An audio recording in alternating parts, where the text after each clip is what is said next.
नमस्ते।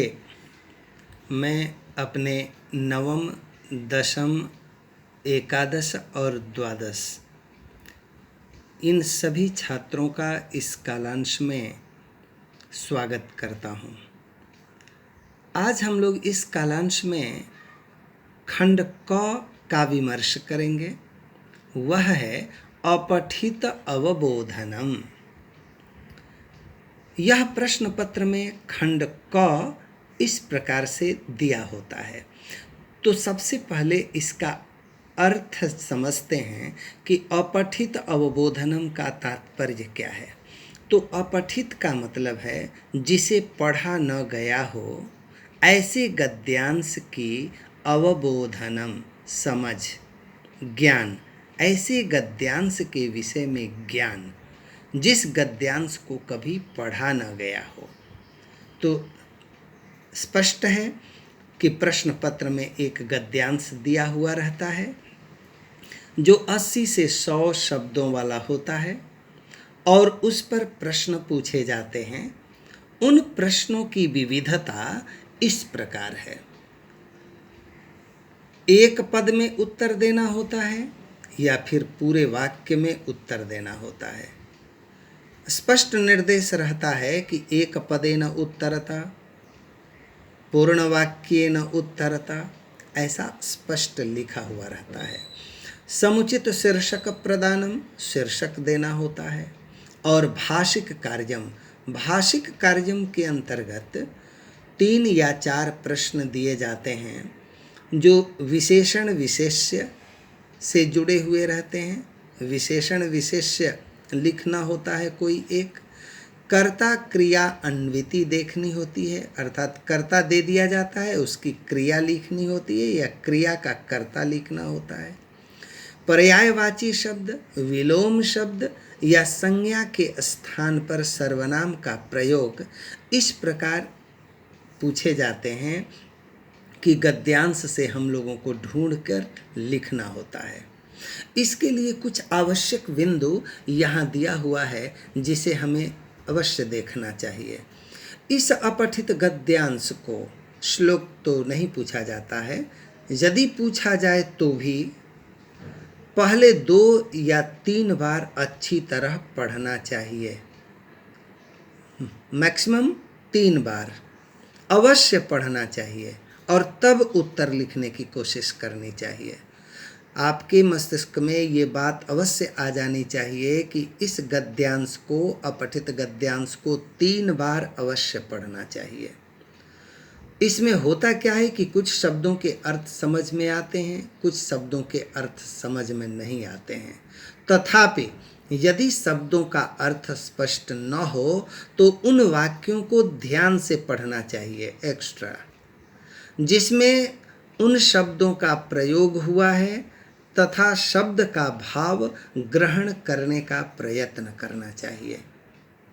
तो भाव ग्रहण हो जाए तो सभी शब्दों के अर्थ समझने न आवश्यक है और न संभव है। इसलिए हम लोग भाव ग्रहण कर सकते हैं। अपठित गद्यांश को उसमें जो अव्यय और विभक्ति जो दी जाती है उसको विशेष ध्यान में रखकर प्रश्न का उत्तर देना चाहिए, अन्यथा उत्तर गलत होने का ज़्यादा चांस रहता है। अब देखिए, अलग से जो एक प्रश्न होता है कि शीर्षक दिया जाए, तो एक ऐसा शीर्षक दिया जाना चाहिए जो छोटा हो और सारगर्भित हो, पूरे गद्यांश का केंद्रीय भाव जिसमें समाहित हो, ऐसा शीर्षक देना चाहिए। तो शीर्षक गद्यांश से ही कोई महत्वपूर्ण शब्द हो सकता है। इसलिए गद्यांश पढ़ते समय जो महत्वपूर्ण शब्द हो उसे अंडरलाइन भी आप कर सकते हैं। इस प्रकार इतने जो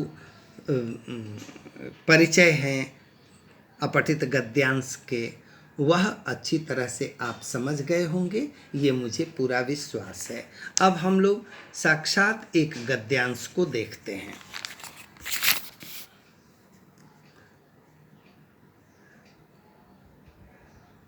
दीपावली नाम का पर्व भारत में अत्यंत महत्वपूर्ण है।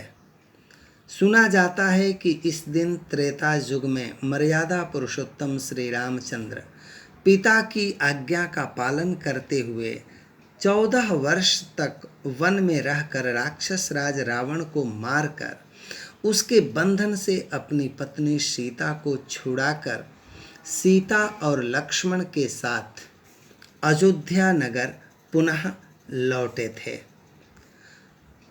तब उनके स्वागत में लोगों के द्वारा रात्रि में दीपों की माला बनाई गई। उसके बाद से सभी भारतीय इसी दिन प्रतिवर्ष अपने अपने घरों में दीपमाला बनाते हैं, दीपों की माला बनाते हैं। तब चारों ओर चकाचक रहता है। चाकचक्यम अर्थात प्रकाश ही प्रकाश दिखता है।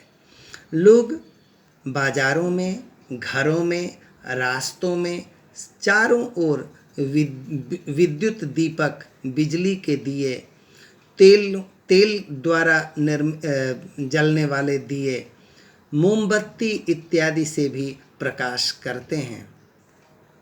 ऐसा लगता है कि तमसो मां ज्योतिर्गमय, अंधकार से प्रकाश में ले चलो। यह प्रार्थना सर्वत्रैव चारों ओर लोग करते हुए से हैं, ऐसा लगता है। लोगों का आलस्य दूर होकर पुरुषार्थ का साम्राज्य हो जाता है, फैल जाता है।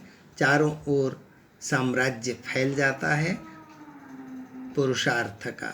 नक्तम रात में जनाः लोग अपने अपने घरों में महादेवी लक्ष्मी का पूजन करके उनका प्रसाद मांगते हैं, उनकी कृपा मांगते हैं, आशीर्वाद मांगते हैं।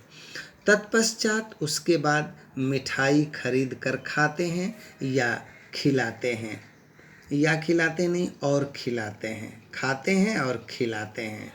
कुछ लड़के तब पटाखों को भी छोड़ते हैं। इस प्रकार महापर्व दीपावली का भव्य रूप से आयोजन किया जाता है। अब इस गद्यांश में हम लोग इन प्रश्नों के उत्तर खोजने की कोशिश करेंगे। तो रामः कम हत्वा स्वपत्नीं सीतां विमोचितवान। कम माने किसको मारकर अपनी पत्नी सीता को छुड़ाए। कम रावणम, यहाँ है क्या, रावणम हत्वा, तो रावणम इसका उत्तर होगा। कुत्र दीपावल्याः अतीव महत्वम अस्ति। कुत्र, भारते, भारत में। अस्य दिनस्य विषये किम श्रूयते, इस दिन के विषय में क्या सुना जाता है। तो यहीं से आरंभ ही है वाक्य कि श्रूयते, सुना जाता है। यत् अस्मिन् दिने त्रेतायुगे मर्यादा पुरुषोत्तमः श्री रामः, यहाँ तक एकदम प्रतिनिवृत्तः आसीत्, यहाँ तक लिखना चाहिए। कस्य भारते अतीव महत्वम, कस्य भारते अतीव महत्वम, तो यहाँ है ना दीपावली नामकम पर्वणः, पूरे वाक्य को यहाँ तक लिख देना चाहिए। अब भाषिक कार्य, भाषिक कार्य के अंतर्गत हम लोग भाषा से संबंधित कार्य देखेंगे। तदा च तस्य स्वागतम लोकेन इति वाक्य, तस्य तब और तब उनका स्वागत लोगों के द्वारा जो किया गया। तो किनका स्वागत किया गया, तो रामाय, राम का स्वागत किया गया जो सीता और लक्ष्मण के साथ फिर लौटे। निवृत्तः आसीत् इत्यस्य क्रियापदस्य कर्तृपदम किम अस्ति। लौटे थे, इस क्रियापद का कर्ता कौन है, तो मैंने कौन लौटे थे, श्री रामचंद्रः। सर्वैः भारतीयैः इत्यनयोः पदयोः किम विशेषणम। सर्वैः भारतीयैः, इन दोनों पदों में विशेषण कौन सा है, सर्वैः, सभी। कानने इति पदस्य कः पर्यायः अनुच्छेदे आगतः। कानने मतलब वन में, तो कानने वन में, तो वने वने, वने शब्द का प्रयोग है। यहाँ पर्यायवाची शब्द वने यहाँ दिया हुआ है, ये उत्तर होगा। अस्य गद्यांशस्य समुचितम शीर्षकम लिखत। समुचित शीर्षक लिखना है तो समुचित शीर्षक सारगर्भित हो, संक्षिप्त हो, अधिकतम 3 शब्दों वाला हो तो अधिक अच्छा है। तो इसमें से गद्यांश में से हम लोगों को देखना चाहिए तो ऐसा कौन सा है, तो दीपावली नामकम पर्वणः महत्वम, ये एक हो गया। तमसो मा ज्योतिर्गमया, यह भी है। दीपावल्याः आयोजनम, दीपावल्याः आयोजनम मतलब दीपावली का आयोजन, अर्थात केवल ऐसा हम लिख सकते हैं दीपावली नामकम पर्व, पर्व, पर्वणः मतलब पर्व का हो जाएगा, लेकिन दीपावली नामकम पर्व मतलब दीपावली नाम का पर्व।